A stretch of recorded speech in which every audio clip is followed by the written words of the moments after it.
नमस्ते। आज के इस खास एक्सप्लेनर में हम एक ऐसी दिलचस्प कहानी पर बात करने वाले हैं जहां हमारी प्राचीन पौराणिक कथाएं सीधे सीधे आज की एक बहुत ही मशहूर और खूबसूरत जगह से जुड़ जाती हैं।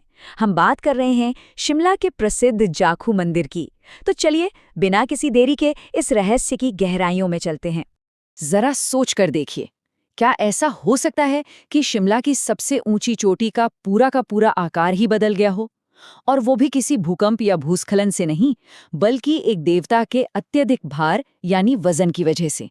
सुनने में ये किसी फैंटेसी फिल्म जैसा लगता है ना? लेकिन हमारे आज के स्रोत इसी हैरान कर देने वाले भौगोलिक और पौराणिक सत्य की ओर इशारा करते हैं। आइए समझते हैं कि आखिर ये हुआ कैसे। तो सबसे पहले आइए जाखू मंदिर के एक संक्षिप्त परिचय से शुरुआत करते हैं। हम में से बहुत से लोग जानते हैं कि उत्तर भारत में हिमाचल प्रदेश की खूबसूरत राजधानी है शिमला, और इसी शिमला में शान से खड़ा है जाखू पर्वत, जो हमारे आज के इस विश्लेषण का मुख्य केंद्र है। इसी पहाड़ पर श्री हनुमान जी का एक बेहद ही प्राचीन मंदिर स्थित है।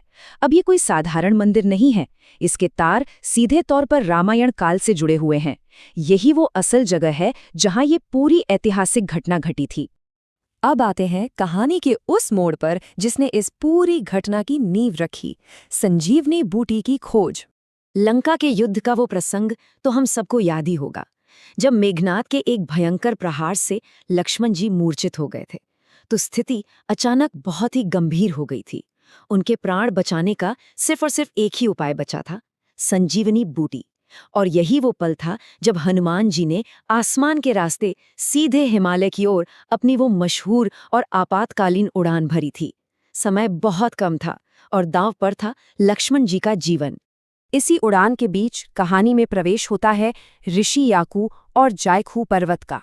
एक बहुत ही दिलचस्प बात बताऊं, हम जिस जाखू पर्वत की बात कर रहे हैं ना, उसका ये नाम असल में याकू शब्द से निकला है। दरअसल ऋषि याकू इसी पर्वत पर बैठकर घोर तपस्या कर रहे थे जब हनुमान जी आकाश मार्ग से अत्यंत तीव्र गति से हिमालय की तरफ जा रहे थे। तो उनकी नजर तपस्या में लीन इन ऋषि पर पड़ी। क्योंकि उन्हें संजीवनी बूटी की सही पहचान करनी थी, इसलिए उन्होंने अपनी उस तेज उड़ान को बीच में ही रोका और मार्गदर्शन के लिए इस पर्वत पर उतरने का फैसला किया। और यहीं पर वो विस्मयकारी घटना घटती है। बताया जाता है कि पहले ये पर्वत काफी ऊंचा हुआ करता था, लेकिन जैसे ही हनुमान जी वहां उतरे, उनके उतरने की वो प्रचंड गति और ईश्वरीय भार इतना ज्यादा था कि यकीन मानिए ये विशाल पर्वत आधा धरती के अंदर ही धंस गया। सोचिए हनुमान जी की गति और उनका प्रभाव कितना शक्तिशाली रहा होगा। बस एक देवता के कदम रखने मात्र से उस जगह का पूरा भूगोल हमेशा के लिए बदल गया। आगे बढ़ते हैं और बात करते हैं हनुमान जी के उस वचन की जो उन्होंने वहां दिया था।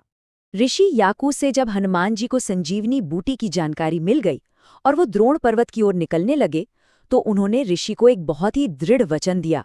उन्होंने कहा, मैं लौटते समय ठीक इसी स्थान पर वापस आऊंगा। ये कोई साधारण बात नहीं थी, ये एक अत्यंत पवित्र वचन था। और इसी वजह से ऋषि याकू के मन में उनके लौटने की गहरी प्रतीक्षा और उत्सुकता जग गई। लेकिन अब यहाँ एक बहुत ही बड़ा सवाल उठता है। सोचिए, हनुमान जी उसी रास्ते से वापस क्यों नहीं आए? एक देवता अपना दिया हुआ वचन भला कैसे तोड़ सकता है? उस समय ऐसी कौन सी बड़ी रुकावट आ गई होगी जिसने हनुमान जी को अपना रास्ता बदलने पर मजबूर कर दिया? तो इसका सीधा सा जवाब है समय की भयंकर कमी। लक्ष्मण जी के प्राण बचाने के लिए समय बहुत तेजी से रेत की तरह हाथों से फिसलता जा रहा था। इस भारी दबाव के चलते हनुमान जी को एक छोटा रास्ता अपनाना पड़ा ताकि बिल्कुल भी समय नष्ट ना हो। वो द्रोण पर्वत से सीधे एक छोटे मार्ग से अयोध्या होते हुए निकल गए। इस आपातकालीन निर्णय का नतीजा ये हुआ कि बेचारे ऋषि याकू उस पर्वत पर धैर्यपूर्वक लेकिन बेहद व्यग्रता से उनका इंतजार ही करते रह गए। अब बात करते हैं इस कहानी के अंतिम और सबसे भावुक हिस्से की, स्वयंभू मूर्ति और उससे जुड़ी मान्यता। इस पूरे घटनाक्रम को हम 3 हिस्सों में देख सकते हैं। पहला, जब हनुमान जी वापस नहीं लौटे तो ऋषि याकू अत्यंत व्याकुल हो उठे, उनका इंतजार चरम पर था। दूसरा, उनकी इस सच्ची तड़प और व्याकुलता को देखकर हनुमान जी उन्हें साक्षात दर्शन देते हैं और अपने न आ पाने का असली कारण बताते हैं। और फिर आता है सबसे अद्भुत पल, हनुमान जी के अंतर्ध्यान होने के ठीक बाद वहां स्वयं एक मूर्ति प्रकट होती है, जिसे स्वयंभू कहा जाता है, यानी जो खुद प्रकट हुई हो। ये ऋषि की सच्ची भक्ति का एक साक्षात ईश्वरीय इनाम था। और सबसे खास बात यह है कि आज भी उस प्राचीन काल के कई प्रमाण वहां मौजूद हैं। ये सिर्फ कोई सुनी सुनाई कहानी नहीं है। अगर कभी वहां जाना हो तो मंदिर के ठीक पीछे एक कुटिया में संगमरमर पर हनुमान जी के चरण चिन्ह आज भी सुरक्षित देखे जा सकते हैं। वही प्राचीन स्वयंभू मूर्ति आज भी गर्भगृह में स्थापित है। कहते हैं कि ऋषि याकू ने इस दिव्य स्मृति को सहेजने के लिए ही मंदिर बनवाया था और अपने अदृश्य होने से पहले उन्होंने खुद के चरण चिन्ह भी वहीं छोड़ दिए थे। ये सारी भौतिक चीजें उस पौराणिक काल को सीधा आज के समय से जोड़ती हैं। और अंत में इस पूरे एक्सप्लेनर का सबसे अहम हिस्सा यही है कि ऐसी मान्यता है कि जो भी भक्त आज इस मंदिर में सच्चे मन से प्रार्थना करता है, हनुमान जी उसकी हर मनोकामना पूरी करते हैं। है ना ये कितनी अद्भुत बात? कैसे एक प्राचीन विश्वास आज भी लोगों की भक्ति को सार्थक कर रहा है।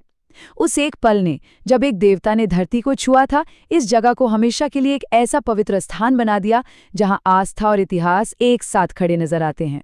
अगली बार जब भी आप किसी ऊंचे पहाड़ को देखें तो जरा सोचिएगा, क्या पता उसके आकार के पीछे भी कोई ऐसी ही भूली बिसरी ईश्वरीय कहानी छिपी हो। आज के इस विश्लेषण में हमारे साथ जुड़ने के लिए बहुत बहुत शुक्रिया। सीखते रहिए और हमेशा कुछ नया खोजते रहिए।